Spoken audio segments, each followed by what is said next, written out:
یہ ہیں بدلو کی نشریات۔ خوش آمدید کہتے ہیں آپ کو انگیخت میں۔ میں ہوں شپارہ سلیم امتیاز عالم کے ساتھ بدلو چینل پر۔ کل شام جو ہے تحریک لبیک کے رہنما خادم حسین رضوی صاحب قضائے الہی سے انتقال فرما گئے ہیں۔ اندازہ لگایا جا رہا ہے کہ کچھ روز پہلے بیماری کے باعث جو ہے ان کو کووڈ کا وہ شکار ہوئے تھے اور ان کا انتقال اسی سے ہوا ہے، لیکن ابھی تک کوئی بات جو ہے وہ کنفرم نہیں کی گئی ہے۔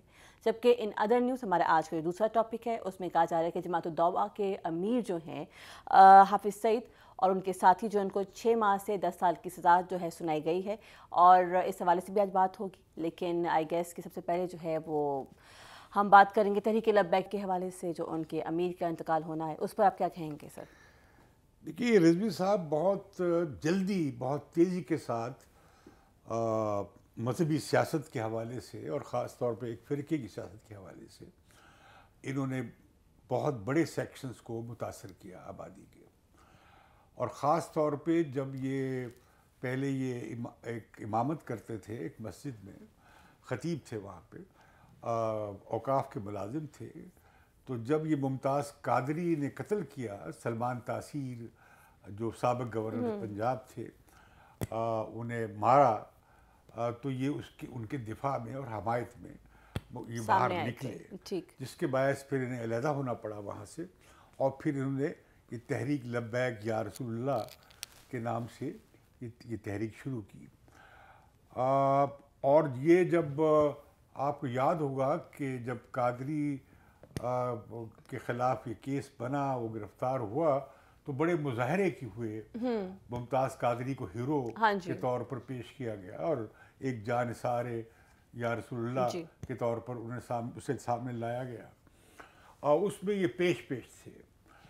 ہمارے ہاں جو ہے حضور نبی کریم صلی اللہ علیہ وسلم کے حوالے سے بہت ہی لوگ عقیدت اور احترام رکھتے ہیں، اور یہ جو ختم نبوت کا معاملہ ہے یا بلاسفیمی کا معاملہ ہے، اس پر لوگ بہت زیادہ جذباتی ہیں اور حساس ہیں۔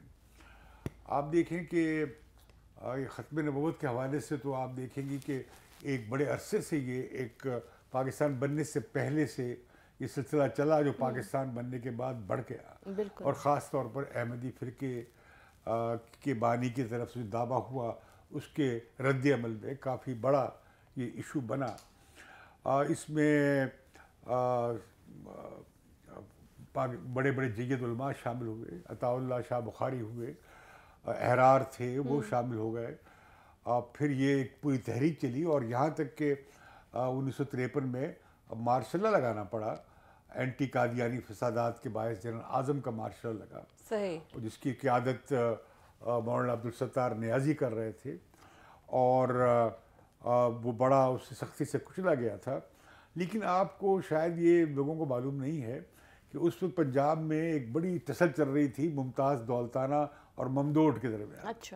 ممتاز دولتانہ چاہتے تھے کہ ممدوٹ کی حکومت کسی بحران کا شکار ہو جائے، تو لہٰذا یہ اسے پرووک کیا گیا اس فساد کو، اور پھر یہ ہوا کہ یہ فساد ہو گیا، تو یہ سلسلہ چلتا رہا تاکہ یہ ہوا کہ بھٹو صاحب کے زمانے میں پھر یہ ایک موومنٹ شروع ہوئی احمدیوں کے خلاف انہیں کافر قرار دینے کی، اور بالآخر دوسری ترمیم 1974 میں پاس ہوئی، جس میں مفتی محمود بھی شامل تھے، شاہ محمد نورانی بھی شامل تھے۔ انہوں نے کہا یہ ہم نے ہمیشہ کے لیے یہ احمدیت کے مسئلے کو حل کر دیا، انہیں آئینی طور پر ڈکلیئر کر دیا گیا۔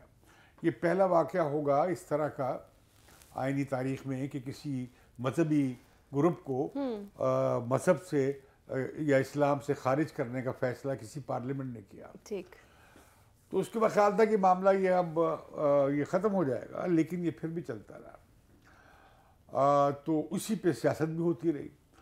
لیکن یہ جو رضوی صاحب تھے، خادم رضوی صاحب، یہ ہیں تو بریلوی حلقے سے، اور بریلویوں کے بارے میں عام طور پر یہ خیال ہے کہ وہ شیعہ کے زیادہ قریب ہیں، یا وہ حسینیت کو مانتے ہیں اور حضرت علی کا بہت احترام کرتے ہیں، اور یہ پھر یہ کہ جو یزیدیت کے خلاف بات کرتے ہیں اور حسینیت کی بات کرتے ہیں۔ لیکن لوگ بھول جاتے ہیں کہ جو امام احمد رضا خان بریلوی تھے، جو فاؤنڈر ہیں بریلوی فرقے کے، وہ انہوں نے بہت سخت رویہ لیا شیعہ کے بارے میں، ٹھیک، اور بہت پہلے سے لیا ہوا ہے. یہ ہندوستان میں بھی یہ شیعہ سنی گڑبڑ چلتی رہتی تھی، اور تاریخی طور پر پوری تاریخ اسلام میں یہ چھائی رہی ہے یہ تقسیم. لیکن یہ معاملہ کہ آپ کفر کے فتوے لگائیں، یہ بات بہت زیادہ ابھی پچھلے دہائیوں میں پھیلی ہے. خاص طور پاکستان میں یہ سیاست بہت ہوئی، جیسے سپہ صحابہ پیدا ہو گئی، جیسے لشکر جھنگوی پیدا ہو گئے، جیسے بہت سارے جہادی گروپ نکلے.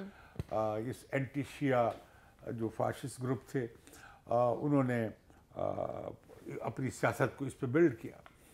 یہاں تک کہ سندھ کے علاقوں میں اور بلوچستان تک میں اور سرائکی بیلٹ میں یہ تقسیم کافی اسے ہوا دی گئی شیعہ سنی کی.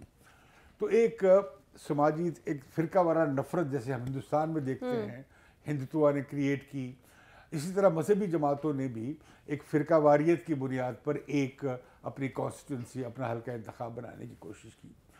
اس میں طرح طرح کے لیڈرز بڑی تیزی کے ساتھ ابھرتے آئے. اب آپ دیکھیں لبیک یا رسول اللہ کا نام ایسا ہے کہ ایسا نام رکھا انہوں نے کہ جو ہر مسلمان جو ہے اس کی طرف اٹریکٹ ہوگا کہ تو آپ یا رسول اللہ کو لبیک کہہ رہے ہیں، اس جماعت میں نہیں آ رہے ہیں. اصل میں آپ حضور کی اس میں حاضر ہو رہے ہیں، ان کے پیچھے چلنے کے لیے، ان کے لیے. تو لہذا وہ اس میں جب یہ قادری کا معاملہ اٹھا تو ایک طرف تو لوگ یہ کہہ رہے تھے دیکھیے آپ قانون کو ہاتھ میں لے رہے ہیں. ایک 295C کی ایک ترمیم ہوئی تھی ہمارے پاکستان پینل کوڈ میں ضیاء الحق کے زمانے میں، اور یہ توہین مذہب کو کی سزا پھانسی کر دی گئی تھی. اس میں بھی بحث ہوئی تھی کہ بھئی یہ اس پر حد لگے گی یا تعزیر لگے گی. تو حد لگانے کے لیے ضروری ہے کہ 4 گواہ ہوں جو بالکل مومن اور صاف ستھرے سچے گواہ ہوں. ان کی موجودگی میں ہو تو پھر لگ سکتی ہے، تب پھانسی کی سزا ہو سکتی ہے، ورنہ عمر قید. لیکن یہ کنفیوژن جو ہے وہ بالآخر یہ اس طرح ریزالو ہوا کہ جس نے بھی کوئی کہی بات ایسی الٹی سیدھی تو اسے پھانسی کی سزا دی جا سکتی. ابھی تک اس میں سینکڑوں لوگوں کو ملوث کیا گیا ہے، اس کا غلط استعمال بھی ہوا ہے. لیکن اب دیکھیں نا کس طرح قادری صاحب انہوں نے ہی رضوی صاحب نے کیا کیا کہ جب یہ نواز شریف کے زمانے میں 8ویں ترمیم ہو رہی تھی تو اس میں کچھ بہت ساری ترامیم کے ساتھ ایک جو داخل ہوتا ہے حلف نامہ اراکین جو الیکشن لڑتے ہیں اسمبلیوں کے، اس میں ایک جیسے آپ کہہ لیں عہد کرتا ہوں یا وعدہ کرتا ہوں، اس طرح کی کوئی املا کی تبدیلی ہوئی. تو اس میں بڑا ہنگامہ ہوا، پوری پارلیمنٹ کو معافی مانگنی پڑی، نواز شریف کے وزیر قانون کو استعفیٰ دینا پڑا کہ ان کی ذمہ داری تھی زیادہ، ان پر بوجھ پڑا. اور پھر یہ اسے لے کے بھی چل پڑے، اور اس پر بھی انہوں نے ہنگامہ کیا خوب. پہلے قادری کے ممتاز قادری کے معاملے پہ کیا، وہ بھی بہت جذباتی ایشو بن گیا. پھر دوسرا ایشو یہ بنا کہ بھی اچھا اب تو ختم نبوت کے معاملے کو چھیڑا جا رہا ہے، طے شدہ مسئلے کو.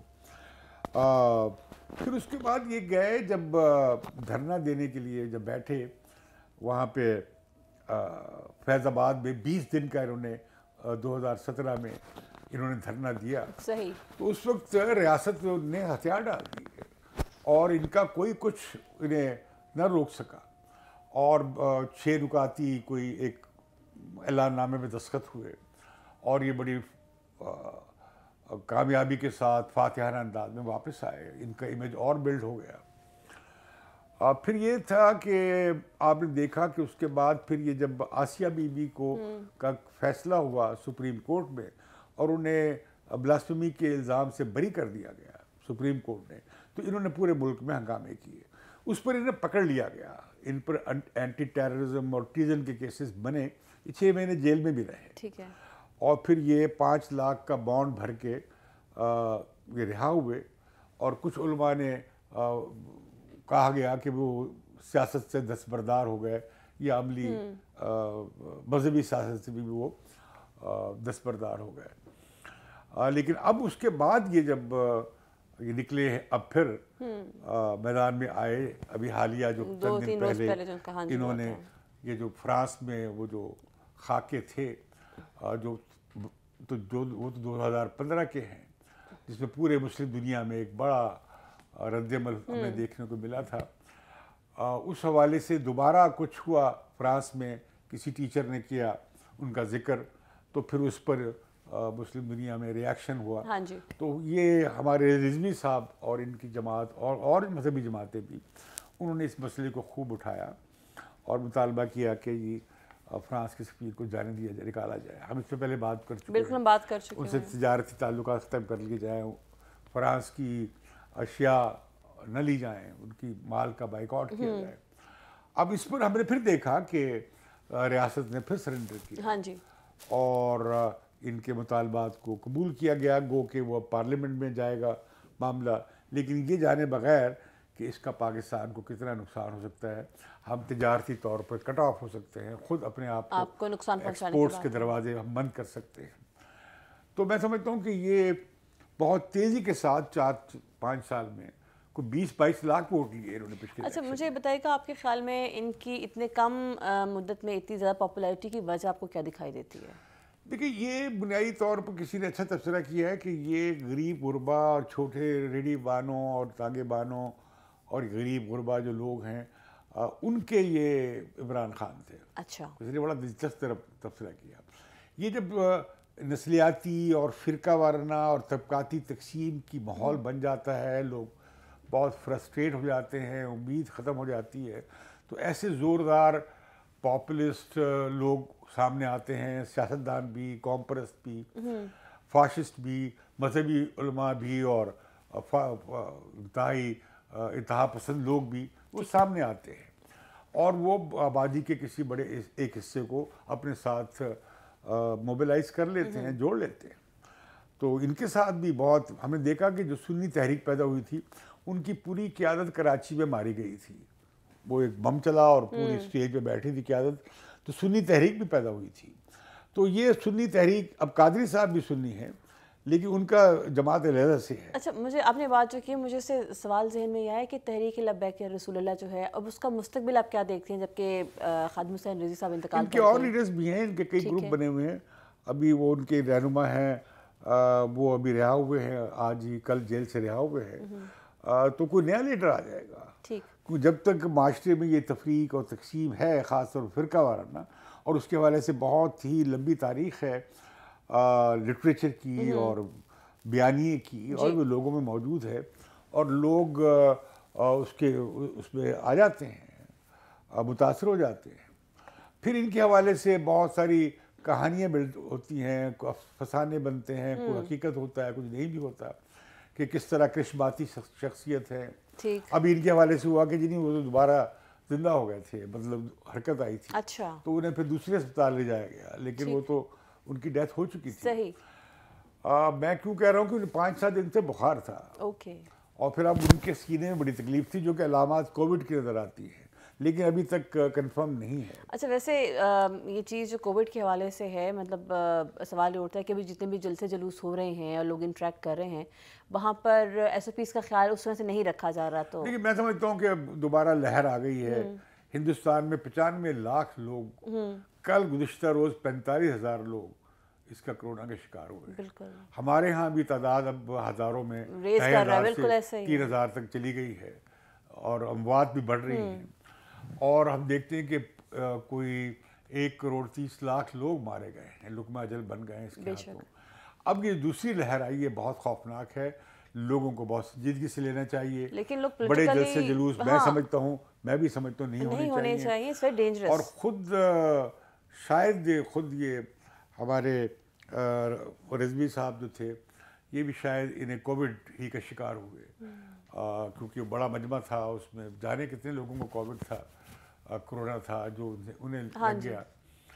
تو بدقسمتی کی بات ہے کہ لوگ مر رہے ہیں کرونا کے ہاتھوں. بہرکیف اچھا دوسری جانب جو ہے میں چاہوں گی ہم کچھ حافظ سعید صاحب کے اور جو ان کے ساتھیوں کی جو ہے نیوز اس وقت آئی ہے کل ان کی گرفتاری کے حوالے سے اور سزاؤں کے حوالے سے اس پہ کچھ روشنی ڈالے. کیا کہیں گے آپ؟ دیکھیے ہم نے ذکر کیا فائنینشیل ایکشن ٹاسک فورس میں ہم نے 21 کے قریب نکات کر لیے تھے, 5-6 آپ نے باقی ذکر رہ گئے کیا تھے, تھا. لیکن 4 ایریاز کی انہوں نے خاص طور پہ نشاندہی کی تھی کہ کتنا عمل درآمد ہو رہا ہے, خاص طور پر ان تنظیموں کے حوالے سے جن کا نام یونائٹڈ نیشن سیکیورٹی کونسل کے ریزولوشن میں موجود ہے, یعنی پروسکرائبڈ کالعدم تنظیمیں, ان کے رہنما ان تنظیموں کے حوالے سے کیا کیا گیا, ان کے فائنینسر کے حوالے سے کیا کیا, اور عملی اقدامات کیا کیے گئے, اور ان کا جو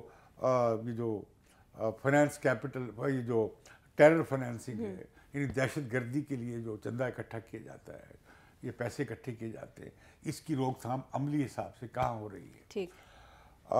تو میں سمجھتا ہوں کہ یہ جو اگلی بار ہمارا ریویو ہونا ہے کہ پاکستان اس وقت گرے لسٹ میں ہے, ہم بلیک لسٹ میں نہیں گئے, جا سکتے ہیں اگر ہم نے 6 اور جو ایریاز ہیں, جو شرائط ہیں, ان پر عمل درآمد نہ کیا. تو پاکستان کے لیے بہت ضروری ہے کہ پاکستان بلیک لسٹ نہ ہو اور گرے لسٹ سے نکل آئے. تو اب یہ جو غالباً جو سزا ہوئی ہے انہیں حافظ سعید صاحب کی, جو جماعت الدعویٰ کے اور لشکر طیبہ کے امیر رہے ہیں, تو یہ غالباً وہ جو شرائط ہیں فائنینشیل ایکشن ٹاسک فورس کی کہ دیکھیے جی ہم تو کارروائی کر رہے ہیں, ہم نے انہیں سزا دے دی ہے اور ہماری عدالتیں اب اس بارے میں پکڑ دھکڑ کر رہی ہیں. لیکن آپ یہ دیکھیں کہ یہ اگلی دفعہ جب ریویو ہوگا اس کے بعد وہ پاکستان میں آئیں گے آن گراؤنڈ, جس طرح انٹرنیشنل ایٹامک ایجنسی کے لوگ آتے ہیں, جس طرح ہم نے دیکھا ایران میں انسپیکٹرز گئے یا شام میں بھی گئے اور عراق میں گئے کیمیکل ویپنز کے بارے, اس طرح یہ اس کی بھی آن گراؤنڈ وہ ہوگی, چھانبین ہوگی, وہ مطالعہ کریں گے, چیک کریں گے, دیکھیں گے, انسپیکشن کریں گے. تو لہذا جو ہے نا وہ اس میں یہ مجھے لگتا ہے اسی کا حصہ ہے, ریاست سنجیدگی دکھا رہی ہے. لیکن آپ دیکھیے کہ کیا منظر کیا سے کیا بدل گیا ہے کہ کوئی کبھی وقت تھا کہ حافظ سعید یہاں پہ ہزارہ کا جلوس لے کر اسلام آباد جا رہے ہیں, راستے میں دعوتیں ہو رہی ہیں, تمام علماء ان کے گرد اکٹھے ہوئے ہیں, اور وہ پاکستان کی ایک بہت کشمیر کا جہاد ہو یا اور اس حوالے سے انہیں ایک مرکزی شخصیت تھے. لیکن دنیا بدل گئی, حالات بدل گئے, صفحے بدل گئے, جو کل ضروری تھا وہ اب بالکل غیر ضروری بھی نہیں ہو گیا, بلکہ پاکستان کے لیے بہت نقصان کا باعث بننے لگا. تو ریاست مجبور ہوئی اور اس نے اپنی راہ بدلی, اپنے طریقے بدلے, اور دہشت گردی کے خلاف جنگ میں پاکستان فرنٹ لائن پہ آ گیا, اور ہم نے دہشت گردی کا صفایا کرنے کے لیے پاک فوج نے بہت قربانیاں دی, اور 60,000 کے قریب لوگ شہید ہوئے ہیں, مارے گئے ہیں اور قربان ہوئے ہیں. ہمارے فوجی, ہمارے نوجوان, ہمارے سپاہی, ہمارے افسر بڑی قربانیاں دی ہیں. تو پاکستان نکلنا چاہتا ہے وہ جو ماضی کا غلطیاں ہیں یا ماضی کے جو جو غلط مثالیں ہیں وہ آج بھی ہمارا پیچھا کر رہی ہیں, اور جو بیج بوئے گئے تھے وہ کاٹنے پڑ گئے اور آنکھوں اس کی پلکوں سے اٹھانے پڑ رہے ہیں. صحیح. تو لہٰذا بالکل یہ منظر بدل گیا ہے. کون کہہ سکتا تھا پاکستان میں کہ حافظ سعید کو سزا بھی ہو سکتی ہے, اور لہذا یہ سلسلہ جاری ہے. اور میں سمجھتا ہوں کہ اگر پاکستان اسی راستے پہ چلتا رہا تو پھر ہم فائنینشیل ایکشن ٹاسک فورس کی تمام شرائط پوری کر لیں گے, اس سے نکل جائیں گے. اچھا. اور ہم پہ جو ہندوستان الزام لگاتا ہے, اب بھی لگا رہا ہے دہشت گردی کے حوالے سے, پاکستان نے جوابی ایک وہ بھی دیا ہے, کیا نام ہے, ایک پورا ڈوسیئر بنایا ہے کہ کس طرح بلوچستان میں یا پختونخوا میں اور ایلسویئر را جو ہے بہت ساری لوگوں کو پیسے دے رہی ہے, جیسے تحریک طالبان پاکستان کو پیسہ دے رہے ہیں, مرسنریز کو استعمال کر رہے ہیں, اور دہشت گردی کے واقعات آپ دیکھ رہے ہیں ہو رہے ہیں ملک میں. تو یہ جو اس سے نکلنے کے لیے ضروری تھا کہ پاکستان کے لیے کہ پاکستان انتہا پسندی اور دہشت گردی کی جگہ ختم کر دے اپنی سرزمین پہ. ابھی عمران خان گئے ہیں افغانستان گئے ہیں اور انہوں نے اس پر تشویش کا اظہار کیا ہے کہ جو دوحہ مذاکرات کے باوجود وہاں پہ جو تشدد بڑھ گیا ہے اور اس پر یقین دلا کر آئے ہیں کہ پاکستان افغانستان میں امن کی ہر بڑی کوشش کرے گا. ٹھیک.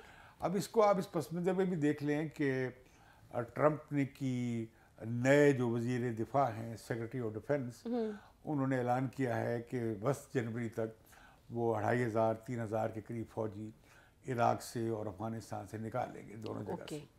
اور افغانستان میں اگر سارے نہیں نکال لیے تو کم از کم 2500 کے قریب رہ جائیں گے. زیادہ تر فوجی نکل جائیں گے. حالانکہ یہ معاملہ جا کے اپریل تک کرنا تھا لیکن چونکہ 2016 کے انتخابات میں ٹرمپ نے کہا تھا کہ وہ نکال لیں گے فوجی جتنی بھی جنگیں ہو رہی ہیں بند کر دیں گے. تو لگتا یہ ہے کہ وہ اپنا اس عہد کو پورا کر رہے ہیں کہ کچھ یہ فوجی نکال رہے ہیں افغانستان میں. تو اس پر پاکستان نے بھی کافی تشویش کا اظہار کیا ہے کہ اگر اچانک یہ خلا پیدا ہو گیا جبکہ ابھی مذاکرات میں کوئی نتائج سامنے نہیں آئے تو پھر افغانستان پھر سے غیر مستحکم نہ ہو جائے. اور اس کی ہماری لیے پریشانی کی باعث یہ ہے کہ اگر وہاں پہ خانہ جنگی ہو گئی تو پھر وہاں سے ایک اور ریلا آئے گا نئے طرح کے مہاجرین کا. اور پھر ہمارا قبائلی علاقے اور پختونخوا اور کراچی تک ہم دیکھتے ہیں کہ یہ پھیلے ہوئے ہیں افغان مہاجر. تو یہ پھر ایک نیا سلسلہ بڑھ جائے گا. تو پاکستان افورڈ نہیں کر سکتا کہ افغانستان ڈیسٹیبلائز ہو اور یا وہاں پہ افغانستان میں سیاسی حل جو ہے وہ کسی واضح نتیجے پہ نہ پہنچے. تو یہ اس سلسلے ہی کی کڑیاں ہیں جو ایک کے بعد ایک آپ کو سامنے دکھائی دے رہے ہیں. بالکل صحیح. تھینک یو سو مچ. آپ کا بہت بہت شکریہ آج کے تجزیے کے حوالے سے. اور لیٹس سی آنے والے وقت میں اندازہ ہو پائے گا کہ اونٹ کس کروٹ بیٹھتا ہے. آپ دیکھ رہے تھے انگیخت میں امتیاز عالم صاحب کا تبصرہ. آپ سے ملاقات ہوگی اگلے پروگرام میں. تب تک کے لیے مجھے یعنی کہ شہپارہ سلیم کو اجازت دیجیے پروگرام سے. اور اگر آپ نے بدلو چینل کو ابھی تک سبسکرائب نہیں کیا ہے تو سبسکرائب کر لیجیے اور بیل آئیکن پریس کرنا ہرگز نہ بھولیے گا. اللہ حافظ. یہ ہیں بدلو کی نشریات.